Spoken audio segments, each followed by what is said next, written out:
को मेरा ढेर सारा नमस्कार और छोटों को ढेर सारा प्यार। तो दोस्तों, अपनी ब्लॉगिंग की स्टार्टिंग कर रही हूँ मैं सुबह के 5:30 बजे से। मतलब मैं उठ गई थी वैसे 4:30 बजे और थोड़ा सा प्राणायाम किया, गर्म पानी पिया, मतलब गुनगुना सा पानी पिया, चाय पी और उसके बाद स्टार्ट कर दिया मैंने सुबह का ब्रेकफास्ट बनाना। जैसे कि आपको पता ही है, मैं एक मतलब मदर हूँ, बहू हूँ और साथ साथ मैं एक टीचर भी हूँ। तो मेरे को ना घर के साथ साथ अपने स्कूल को भी देखना है, तो मुझे टाइम मैनेज करके चलना पड़ता है। आज थोड़ा सा ना लेट हो गई, मतलब लेट ये हो गई कि मैं ना बस अपना छत में घूम रही थी और चाय वाय पीने में बिज़ी हो गई। तो 5 बज के कुछ ऐसे मिनट हो गए थे, 10-15 मुझे पता नहीं चला। तो फिर मैंने सोचा आज ना फटाफट से ऐसी चीज़ बनाती हूँ जिसमें ना ज़्यादा टाइम ना लगे। तो मैंने फटाफट से ना अप्पे बनाए। अप्पे ऐसे बनाए बहुत ईज़ी तरीके से। बेसन में मैंने प्याज, टमाटर और कुछ वेजीज़ डाले और इसमें थोड़ा सा इनो डाल दिया और थोड़ा धनिया, हरी मिर्च डाल दी और इतना अच्छा बनता है ना दोस्तों, ये बच्चों को बहुत पसंद है। अब मैंने अप्पे बनाए थे तो इसके साथ साथ मुझे चटनी भी बनानी थी, तो मैंने यहाँ पे एक बार तो निकाल लिए। और बड़े वाले बेटे का है आज फास्ट। आज उसने मंगलवार हनुमान जी का फास्ट रखा है और मतलब हम लोग ना 4 जने हैं। 4 जनों के लिए अप्पे बन जाएंगे फटाफट से। और यहाँ पे मैं बना रही हूँ चटनी। तो ये हमारे उत्तराखंड की पता नहीं क्या बोलेंगे इसको, आई थिंक भांग बोलते हैं। भांग की चटनी बहुत ज़्यादा फेमस है हमारे उत्तराखंड में। तो जो उत्तराखंडी है ना वो समझ सकता है इस चीज़ को कि ये क्या है। और यहाँ पे रेडी हो गए हैं अप्पे, मतलब अप्पे रेडी नहीं हुए थे, उनको मैंने पलट दिया।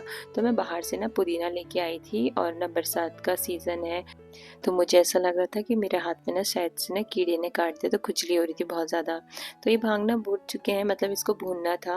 और हमारे पहाड़ों में ही मिलता है, मार्केट में भी मिल जाता है। मार्केट में खासकर मिलता है, हल्द्वानी, नैनीताल इन साइड में ना बहुत ज़्यादा मिल जाता है। इसकी चटनी बहुत ज़्यादा फेमस है। तो इसको भून के जब हम मतलब चटनी में डाल के खाते हैं ना, तो इसकी चटनी ना बहुत अच्छी होती है। तो आज मैंने ये डिसाइड किया था कि मैं अप्पे बनाऊंगी, उसके साथ साथ ना धनिया पुदीने की चटनी भी बनाऊंगी। यहाँ भांग ना भून चुकी है और यहाँ पे मैंने बड़ी बड़ी सी हरी मिर्च डाल दी है इसमें। और अब यहाँ पे ना मैंने धनिया डाल दूँगी।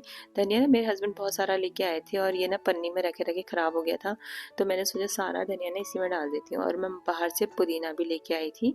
पुदीना ज़्यादा नहीं हो रखा है, मतलब बीच में बहुत ज़्यादा हो गया था और ना बरसात की वजह से ख़राब हो गया, क्योंकि इसकी पत्तियाँ जो है ना बहुत कोमल होती हैं, तो बारिश की वजह से ख़राब हो जाती हैं। तो यहाँ पे मसाले डाल दिए मैंने जो डाला है इसमें नमक, आधा चम्मच हल्दी और थोड़ा सा जीरा और थोड़ा सा लाल मिर्च पाउडर। और यहाँ पे मैंने थोड़ा सा टेस्ट के लिए चीनी डाला है, क्योंकि चटनी में ना मिर्च ज़्यादा हो तो थोड़ा सा बैलेंस करने के लिए चीनी डाला। और नींबू डाला, नींबू भी हमारे खेत की है। और अब लगा दिया मैंने इसका ढक्कन और मिक्सी निकाल के अब मैं पीस लेती हूँ इसको, मतलब ग्राइंड करके अच्छे से पीस लूँगी।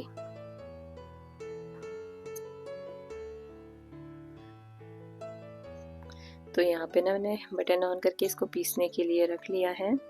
और मेरे हाथ में मैंने इतनी ज़्यादा ईचिंग हो रही थी ना दोस्तों, पता नहीं चला था कि किसने काट दिया। मच्छर का काटा हुआ तो नहीं लग रहा था, अजीब सी जलन होने लगी और मैं हाथ को देखने के चक्कर में ना मेरी पूरी चटनी गिर गई। तो मतलब एक काम के चक्कर में ना दो दो काम हो गए। अब यहाँ मुझे ना सफाई करनी पड़ गई क्योंकि मैं हाथ को ही देखने में लगी हुई थी और साइड से ढक्कन लूज हो गया और वहाँ से चटनी बाहर आ गई। तो यहाँ पे मैंने बड़े वाले कटोरी में निकाल लिया। तो अब मुझे सफाई करनी पड़ गई और ज़्यादा के साइड में दीवार में भी गिर गई थी चटनी। फिर मैंने यहाँ पे ना जितने बर्तन थे चटनी के और बाकी चाय के जो भी थे बर्तन, उनको धोने लग गई। और मिक्सी मैंने साइड में इसलिए रख दी है क्योंकि अभी बेटे के लिए ना मुझे मैंगो शेक बनाना है, क्योंकि उसका फास्ट है, तो उसके लिए भी बनाना है भी ज़रूरी। तो फिर मैंने साइड में रख दिया और जो बर्तन जूठे हैं उनको साथ साथ धो लिए। फिर मैंने छोटे वाले बेटे को उठा लिया था, उसको वॉशरूम भेज दिया ब्रश वगैरह करने के लिए। टाइम लग जाता है क्योंकि, और नहाना खुद ही कर लेता है, उसको नहलाने की ज़रूरत नहीं पड़ती है। और यहाँ पे मैंने ना मतलब बेडशीट वगैरह सही कर ली है। और बच्चे तो करेंगे नहीं क्योंकि बड़े वाले बेटे का फास्ट है, तो वो बैठ गया मंदिर में और पूजा करने लग गया है। और छोटे वाला बेटा जो है नहा रहा है। तो उनका कोई मतलब तो बनता नहीं कि वो बिस्तर सही करेंगे, तो मुझे ही करना पड़ता है और बाद में लेट भी हो जाती, तो फटाफट से मैं पहले बिस्तर को सही कर लेती हूँ, बेडशीट को सही से अरेंज कर लेती हूँ और उसके बाद में बाकी काम करूँगी। अब मुझे पोछा भी लगाना है साथ साथ, क्योंकि मम्मी ने झाड़ू लगा लिया है। तो यहाँ छोटा वाला बेटा आ गया है और टॉवल फेंक दिया बिस्तर में। देखिए इनके हाल ऐसे होते हैं फिर मुझे टॉवल उठा के उसको बाहर डालना पड़ा और साथ साथ मैंने फटाफट से पोछा लगा लिया। फिर छोटा वाला बेटा हो गया था रेडी और फिर मैंने उसको दे दिया अप्पे और चटनी। और बड़े वाले बेटे का फास्ट है, तो मैंने मैंगो शेक बनाने के लिए मैंगो को अच्छे से छील लिया था पहले और फटाफट से ना ग्राइंडर जार में ही मैंने इसको काट लिया। और काटने के बाद इसमें ना फटाफट से चीनी और दूध के साथ में डाल दूँगी। तो मैं ना चीनी डाल ही रही थी कि मैंने मेरी नज़र ना अप्पे के गैस में पड़ गई कि भाई इसकी आँच तो मैंने बहुत ज़्यादा तेज़ कर रखी है। तो ना क्या हुआ, एक साइड से ना जल गए अप्पे। तो अब वो थोड़े कड़वे-कड़वे लगेंगे, पर कोई बात नहीं, मैं ही खा लूँगी इसको और किसी के लिए नहीं रखूँगी। तो फिर मैंने ना इनको पलट लिया और फिर आँच धीरे कर दी और फिर उसके बाद मैंने फटाफट से चीनी डालने के बाद अब मैं डालूँगी इसमें मिल्क। तो मिल्क भी ना एक पैकेट अंदर रखा है, तो इतना ही डाल रही हूँ अभी मैं, 1.5 ग्लास के आसपास। और बड़े वाले बेटे के लिए थोड़ा सा ज़्यादा निकाल लेती हूँ, छोटे वाले बेटे के लिए थोड़ा सा डालती हूँ, क्योंकि बड़े वाले बेटे का तो फास्ट है, छोटा वाला बेटा जो है अप्पे खा रहा है और चटनी खा रहा है, चटनी के साथ अप्पे खा रहा है, सॉरी और फिर मैंने ना छोटे वाले बेटे का लंच बॉक्स रेडी कर दिया। इसके लंच बॉक्स में अप्पे डाल दिए, चटनी डाल दी और अभी मैं डालूँगी इसमें फ्रूट्स। तो मैंगो तो ले जाएगा नहीं, मैं इसके लिए एप्पल काट देती हूँ और यहाँ पे मैं बड़े वाले बेटे के लिए ना मैंगो छील लेती हूँ और इसको काट के टिफ़िन में डाल दूँगी। तो यहाँ पे ज़्यादा कुछ नहीं ले जाऊँगा बोला था, वो उसको मैंगो पसंद है, तो मैं ना इसके मतलब ऐसे नहीं दूँगी, चिक्कल से ही नहीं दूँगी। इसके चिक्कल निकाल दिए मैंने और फिर इसको काट लिया। अब ये ना स्पून से खा लेगा इसको।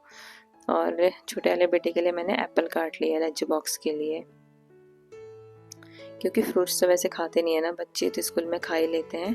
तो इनको काट कूट के स्कूल के लिए दे दो और फिनिश करके लेके आते हैं, तो फिर सही लगता है मुझे भी कि घर में तो खा नहीं पाते हैं। और यहाँ इतनी जल्दबाजी हो ही रहती है ना दोस्तों मुझे सुबह, क्योंकि ना मतलब सब कुछ देखना पड़ता है, अपना भी और बच्चों का भी।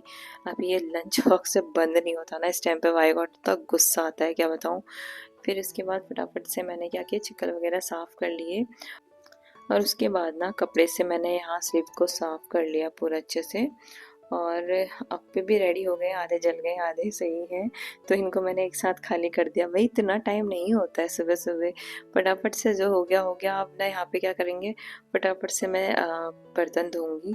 पहले तो बच्चों को बार बार बोलते रहना पड़ता है, बच्चों रेडी हो जाओ रेडी हो जाओ, और टाइम होने वाला है। तो यहाँ पे सभी अप्पू को मैंने यहाँ पे डाल दिया है और उसके बाद मैंने धोए बर्तन, क्योंकि बर्तन हो गए थे बहुत सारे। और मेरा दोस्तों फिर मैं ना बना नहीं पाई वीडियो, मतलब बच्चे स्कूल चले गए थे और मैं नहाने चले गई थी। मैंने फटाफट से अपने कहते हैं सूट पहना और उसके बाद मैंने बाल वाल बनाए और मैं हो गई रेडी स्कूल के लिए, क्योंकि आज हो रही थी लेट मुझे। आज मैंने कपड़े भी नहीं धोए, बस नहा गई फटाफट से और आ गई। और पूजा करने का भी टाइम नहीं है, मैं लंच करती हूँ स्कूल में, मतलब ब्रेकफास्ट में घर पे नहीं करती हूँ, स्कूल के लिए ले जाती हूँ।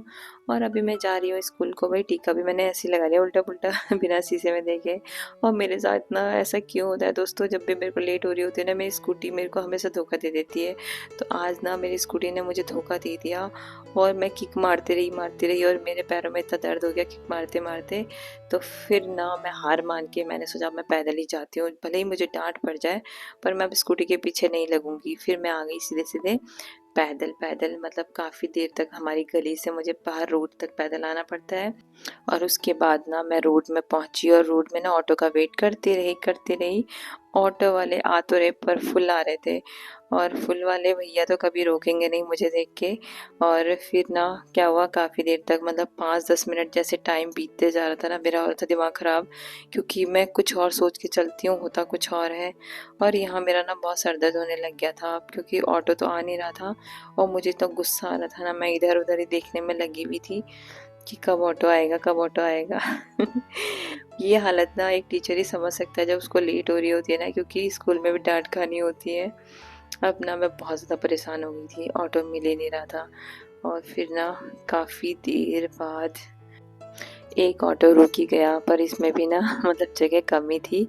फिर मुझे एडजस्ट करके बैठना पड़ा और फिर उसके बाद मैं बैठ गई ऑटो में। पर ना ऑटो में सफ़र करना आजकल थोड़ा-सा ना ऐसा लगता है कि भाई मतलब ना आदत नहीं है ना दोस्तों। मेरे को स्कूटी की आदत है कि फटाफट से मैं इतनी स्पीड में ले जाती हूँ ना जब लेट होती है। तो ऑटो को ऐसा लग रहा था मैं ही धक्का दे दूँ पीछे से, मतलब तो गुस्सा आ रहा था ना क्या बताऊँ। इतना स्लो स्लो चल रहा था और आज तो मुझे ऐसा लग रहा था कि अंदर से मुझे आज बहुत ज़्यादा डाँट पड़ने वाली है। पता नहीं क्या होगा। और मैं सोचती क्यों मैंने जल्दी जल्दी काम क्यों नहीं किया होगा, ताकि मेरे मतलब ये हो जाता है कि हम स्कूटी के भरोसे बैठे रहते हैं ना, तो स्कूटी अगर चल जाती ना तो मैं 5 मिनट में पहुँच जाती, 5-10 मिनट में तो पहुँच ही जाती मैं स्कूल। पर यहाँ पे पैदल चलने में ही मुझे 5-10 मिनट लग गया रोड में आते-आते। तो भई मेरी हालत तो वही समझ सकता है जिसके साथ ऐसा कभी हुआ हो।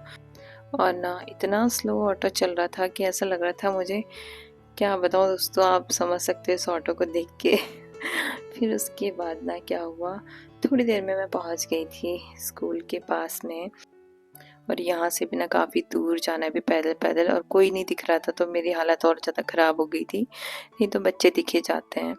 और थोड़ी देर पैदल चलने के बाद ना मैं पहुँच गई थी स्कूल और यहाँ स्टार्ट हो गई थी प्रेयर।